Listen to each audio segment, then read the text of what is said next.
Today we have the pleasure to meet Jan van Zanen, the mayor of Utrecht. Thank you so much for doing this interview. My pleasure.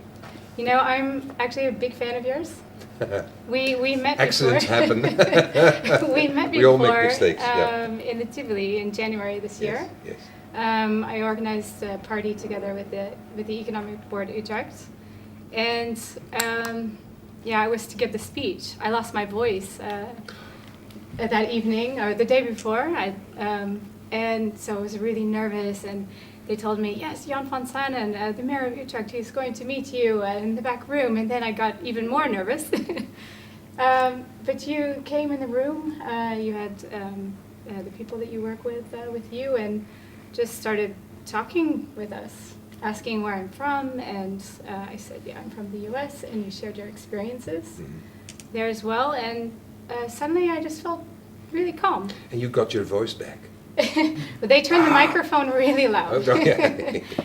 And so we all walked out to the podium, and there were 300 people, I think, that evening. And I just took my notes and put them on the side and just spoke from my heart. So that was actually came from you. So thank you for that. You're very welcome. Have you done many interviews in English before? No, not as much as in Dutch, but I have been doing interviews, giving interviews also when I'm in international podia. And of course, having worked in the Amsterdam area and now in Utrecht area, we have many internationals, so you have to be able to give interviews in English, but it's not a daily business. I even once gave an interview in French because we had a Tour de France here, the start of the Tour de France. But it was very hard and I had to do it slowly. And I went to Düsseldorf and did one or two in German.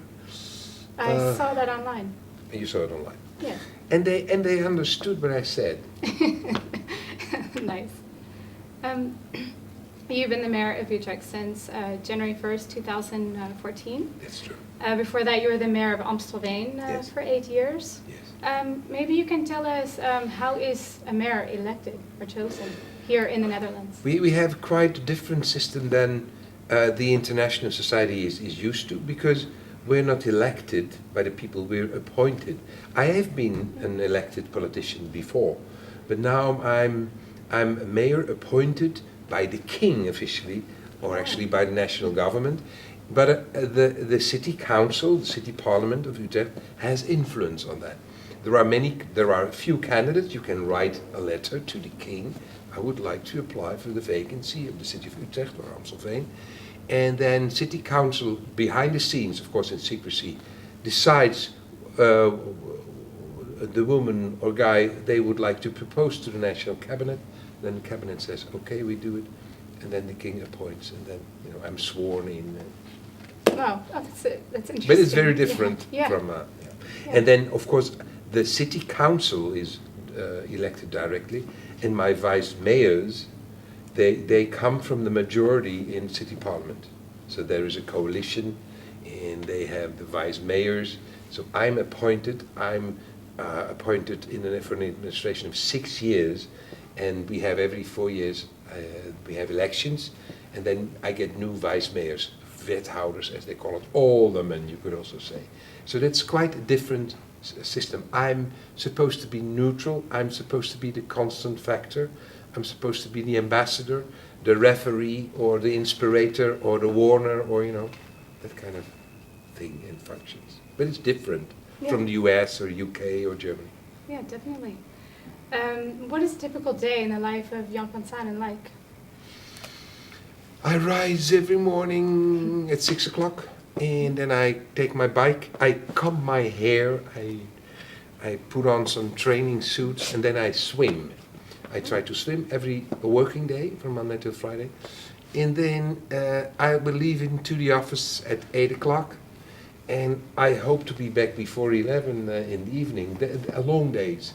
Long days, but also with funny things, with people, but also with sad things, people who are mourning, or difficult political questions to be dealt with. Yeah, I can imagine. Which brings me to my next question. What's the best part of your job? Meeting the people. I have the opportunity. People confide in me. You understand what I mean by that? They trust me. So they tell their stories, they tell their businessmen and women do. So I want to invest. What do you think? Can you introduce me to things? But also people who are on low wage and have problems with housing or social problems or are addicted.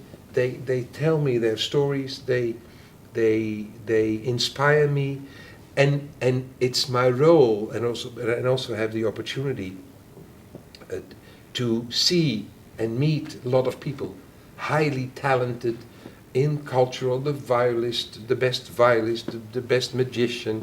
I go to see sports, field hockey, or Daphne Schippers, you know, the athlete, the Olympic athlete. She's from Utrecht? Yes, she's from Utrecht.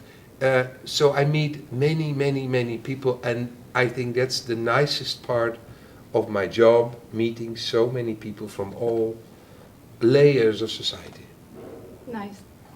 And what's the difficult aspect of your job? It never stops. You are mayor 24/7, every day in the week, and so when I go to the supermarket, or I walk with my children, or I talk with my neighbors, or do something private, you're always the mayor. So they're always asking things, and sometimes that's hard. Or you plan to have an evening off, and then something happens. There is a crisis, or there is something happening in Amsterdam, I have to help. Or there is an accident, or there is a big fire, or something like that.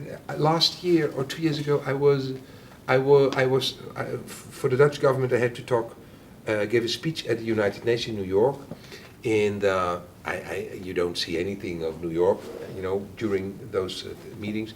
But I had 2 hours off. I didn't have anything to do, and then there was a threat that there would be a terror attack on the soccer opening. We had the European Championship for women in Utrecht. It started here, and the King and the Queen were going to attend. And then there was a threat. So those 2 hours, I had been talking to the DA and the police from New York to arrange things and to prepare. Wow.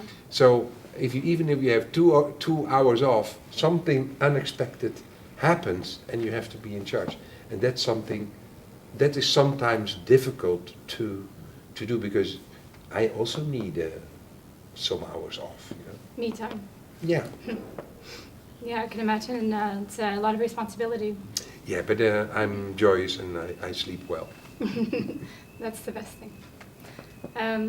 Did you have a hand in the coalition agreement, Together We Are Utrecht, and the public health policy of 2015 through 2018? And if so, can you talk about the importance of having a healthy city? I had, of course, the forming of a coalition is a thing of the political parties, so they are in front. But of course, I had a hand in it, because they ask me, they consult me, what do I think about some ideas and about the feasibility of things. So I was consulted and had a hand.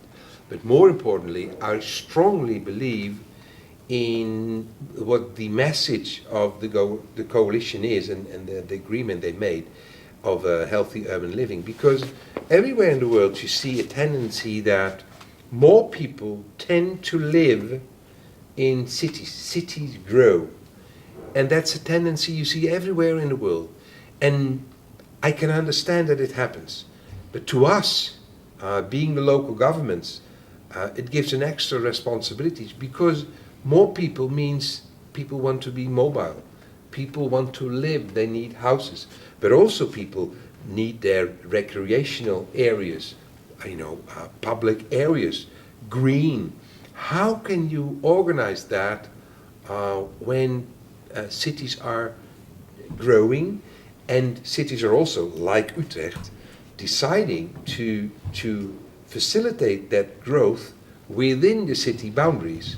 So not to hurt, to expand the cities in the greens around cities. No, they tend, to make, facilitate the growth by making higher buildings. And how can you then organize a climate that is healthy and being nice to live in the public area? How can you make new forms of mobility, smart mobility possible? How can you please keep thinking of housing facilities, not only for young people, but also for the elderly, you know? And so healthy urban living is something I strongly believe in, because it is a responsibility of local government. When you realize that cities are growing and will be growing in the next decades. Yeah, and what struck me also about that agreement is also the emphasis on the individual health of people themselves. And yeah, I read that no one is left behind. Yes. And I can see that, definitely in the city. Yeah, you of course, everybody also has for his personal health an own responsibility, but not everybody is as strong to do that. So we should support each other, and we want on all policy levels to be inclusive. Everybody is welcome to Utrecht. Everybody should feel at home in Utrecht. And we try very hard to realize that, although sometimes it's an uphill battle. No, yeah. No, I can see that for sure in the city, in the policies. The international community of Utrecht is estimated to be 8% of the population. This is a two-part question. How does the gemeente welcome internationals to the city? And how do you see Utrecht on the international scene? In my view, I experience more and more the bienvenue, feel welcome to the international community in Utrecht. More and more people know, from the international community know, to find Utrecht, not only as a tourist, but also as living here, being a student, because we get more and more international students. It's true. And my own experience is, being in the city, you hear more and more international language, and also in shops. And also, on a personal level, I try to give attention, to pay attention to that, giving this interview, but also welcoming international students every two times a year when they start their studies at the hogeschool or at the university, at the campus. I did it already in the Amsterdam area, in Amstelveen, but we didn't do it here. But now, since 2 years, we do. So also, and we have an expert center, we have the access people. There's coming a new expert yes, center? Yes, and it's even growing, and also facilitates not only the experts and students, but also people who came here for refugee, for other reasons than for business, humanitarian reasons. And what can you see of it? Well, I think having more students here, having an international faculty and an outstanding university in the city, but also having more and more international events, like the movies, the National Film Dagen, the movie days, having international, the holiday fair at Jaarbeurs, the trade fair just around the corner, having that central station, totally renovated, 20 kilometers from Schiphol International Airport, and organizing international events like, for instance, the Tour de France, the Grand Départ in 2015, which gave an extra impulse to more people in the world being able to pronounce the word Utrecht a little bit rightly. Mr. van Sanen, do you have a favorite part of the city? Oh, that's difficult. No, it's not difficult. I have many favorite places. I mentioned 2 or 3. First of all, the area around Dom Tower and Domplein, Dom Square, because there you see medieval town, the border of Roman Empire. There is a lot of quietness around there, and also it is one of the first memories I have of Utrecht, walking there or biking there around Domplein, Dom Tower area. Secondly, I like very much all the parks we have, like Wilhelmina Park or Juliana Park or the Beatrix Park or Leeplenburg. Transweg, Leeplenburg. That's my favorite. Oh, that's I can imagine. And right in single, yes, yeah. I like it. I like the public spaces. And thirdly, because I lived now I live to the east of the city, but I have lived a long time to the west in Ogenal, and there you have Amsterdam Rijnkanaal. You know the big canal. Now you have, of course, on the other side you have Leidse Rijn, the new area, the new living area to the west of the city. But in Ogenal, there you have the Amsterdam Rijnkanaal, and I always like the water and the noise and the sound of the water. Yes, me But too. that's a personal favorite Me too. thing. Yeah. Now I live by the single, and every day I can just go walking along there. Oh, I yes, love very it. nice. So beautiful. Why did you decide to come to Utrecht? It was a little bit coincidental. Yeah. I came with my Hungarian ex-boyfriend Yeah. 10 years ago, about exactly 10 years ago. Yes. And we lived before that in Budapest. We Yeah. had met each other in the US. Yeah. And he was not so happy with the economy and the politics in Hungary. Yeah. So he was looking for a new job elsewhere in Europe. And he works as a like IT, he works in the IT field. He found a great job here, so we moved here 10 years. And you fell in love immediately with the city. Yes, I did. How long did it take for you, and then you can take over again, to pronounce Utrecht a little bit like it should be? Ooh, and learning Dutch, I still learn a new Dutch word every day. And I still don't know if I absolutely pronounce Utrecht perfect. Mm-hmm. I will always have a little bit American accent. Be proud of it. There are a lot of renovations going on in Utrecht at the moment. Is there one development that you're particularly excited about? Yeah, I was very excited about the new station called Vaartse Rijn to the south of the old inner city, Hoograven, Rivierenwijk, because there you have all kind of new developments. The water tower, there is a nice restaurant on top of it. I like that area very much.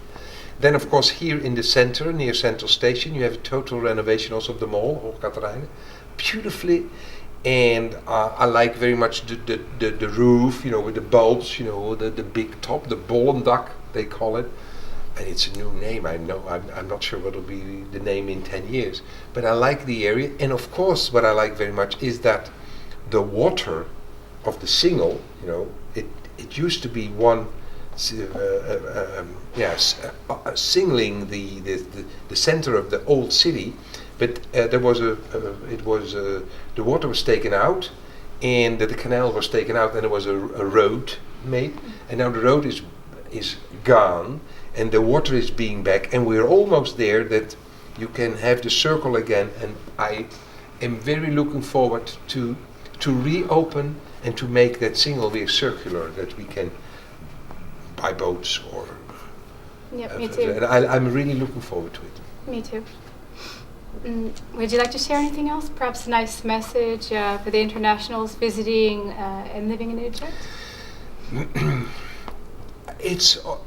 I salute everybody who takes time, gives effort to get abroad, to take the chance to learn from other cultures, to learn other languages, to see how things function in other parts of the world. That's one.